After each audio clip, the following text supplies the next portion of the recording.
Welcome back to Labari Studio, where every week we dig up the untold histories of Africa, the queens, kings, warriors, and kingdoms that got left out of the textbooks, and bring them back into the light. Quick question, what's her name? If your answer is the Kahina, you've actually got it wrong, and so does basically every history book. That's not her name. It's Arabic for prophetess, or seer, or witch, depending who's translating, and it was a nickname slapped on her by the very army she spent years beating back. Real quick, drop your guess in the comments. What do you think her actual name was before I tell you? Let's see who gets close. Her real name, in her own Amazigh language, was Dihya. It means beautiful gazelle. For most of a decade in the late 600s, Dihya did something almost no other regional power managed against the early Islamic conquests. She didn't slow them down, she stopped them, pushed an entire Umayyad army clean out of North Africa, and ruled an independent Berber confederation, while one of the fastest expanding empires in history tried to figure out how to get past her. Here's the setup. By the mid-600s, the Umayyad Caliphate was expanding across North Africa at a genuinely staggering pace, swallowing Byzantine territory along the coast and pushing into the interior, a region the Arabs called Ifriqiya, roughly modern Tunisia and parts of Algeria and Libya. The Berber peoples, the Amazigh, who'd lived across North Africa for thousands of years, organized into confederations, kingdoms, and mountain strongholds, weren't one unified nation. But they were absolutely not about to just hand the region over, either. Dihya belonged to the Jarawa, a Berber confederation based in the Orez Mountains of what's now northeastern Algeria, rugged, defensible high ground that had resisted outside control for centuries. She learned warfare directly from her uncle, Husayla, a Berber chieftain who'd already fought off earlier waves of Arab expansion and briefly held them at bay himself before dying in battle. When leadership passed to Dihya sometime in the 680s, the resistance didn't die with him. It just found a new commander, and a fiercer one. In 692, the Umayyad general Hassan ibn al-Numan marched a major army into Berber territory, fully expecting to finish the job earlier campaigns had started. Dihya's forces met him near the Meskiana River and did something that genuinely stunned the Umayyad command.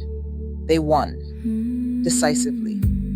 Hassan's army got routed badly enough that he retreated all the way to Cyrenaica in modern Libya, roughly 1,000 kilometers away, and stayed there for years, rebuilding before he dared come back.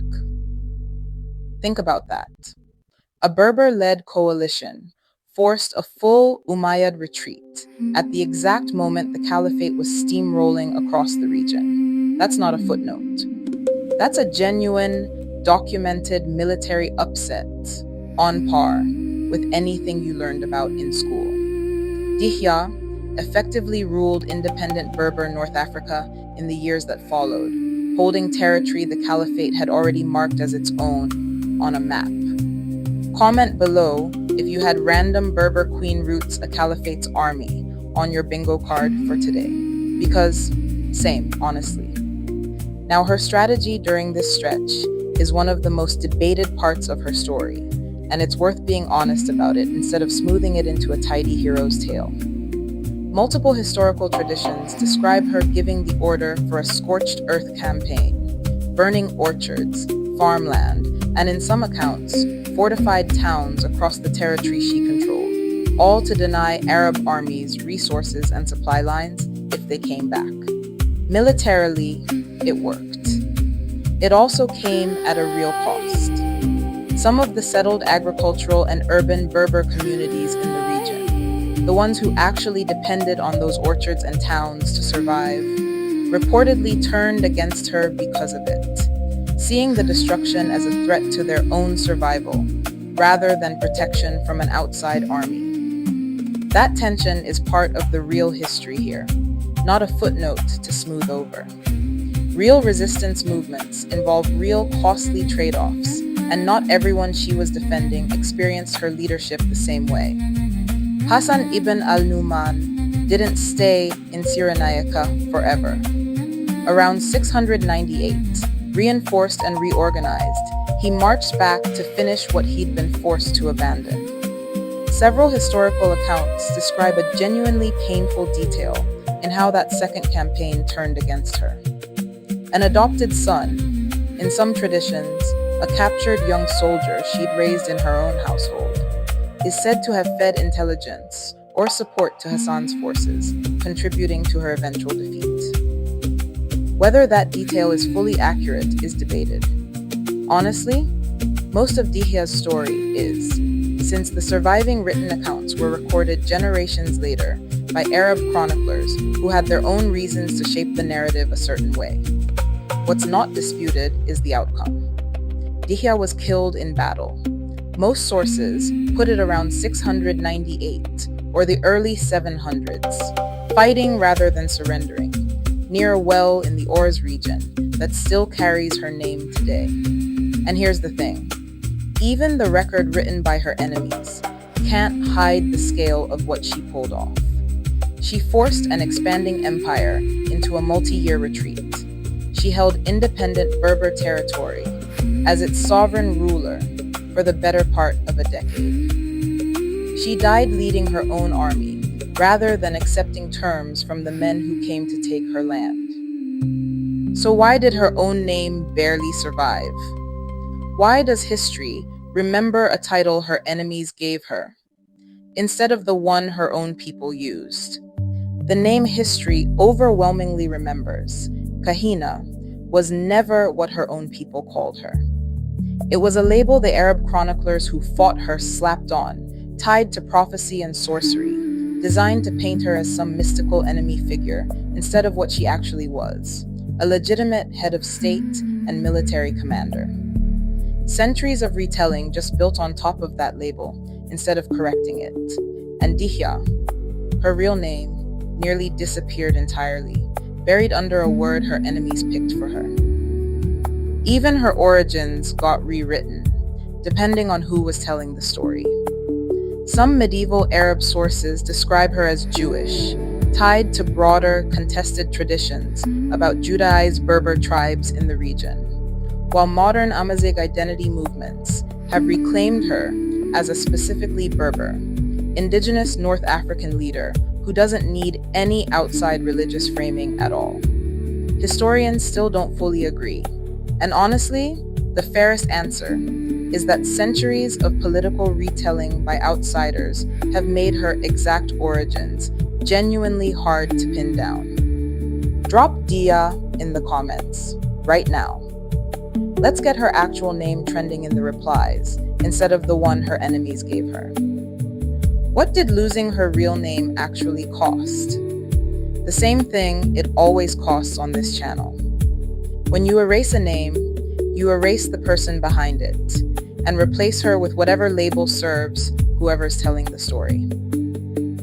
Kahina served the Umayyad chroniclers just fine. It painted her as an exotic mystical obstacle instead of what she really was, a sovereign ruler who beat their army in open battle and held her ground for the better part of a decade. So, who was Dihya, really? The trained successor of a Berber chieftain who'd already fought off earlier waves of conquest, a battlefield commander who handed the early Umayyad Caliphate one of the most significant defeats it suffered anywhere in its entire expansion. A sovereign ruler of independent Berber North Africa for the better part of a decade, making real, costly calls under real pressure. And a woman whose enemies were so rattled by what she'd done that they gave her a brand new name, rather than record the one she actually carried. And if you're wondering why this matters today, because in the 20th century, as Amazigh and North African independence movements went looking for symbols of indigenous resistance that predated colonization, they found her, buried under 1,000 years of someone else's label, and started calling her Dihya again. Just that, Restoring a name is its own kind of historical justice. Proof that erasure isn't always permanent, even when it lasts for centuries. Reclaiming her story means using her real name instead of the one her enemies handed her. It means holding both halves of her legacy at once, the extraordinary military victory and the costly, contested, scorched-earth tactics, without flattening either one into easy myth. And it means understanding that when a conqueror gets to decide what history calls the person who beat them, that choice is never neutral. It's the first draft of Erasure, written the second the fighting stops. Thanks for watching. If this one hit different, hit subscribe. We drop new episodes every week about the African men and women whose power shaped history. Next up, we're heading to the Horn of Africa for the story of an empress who didn't just cheer on her husband's war from the sidelines. She planned the strategy that starved out an invading European army without firing a single shot, then set up the battlefield that handed Italy one of the most decisive defeats any African nation ever inflicted on a colonial power.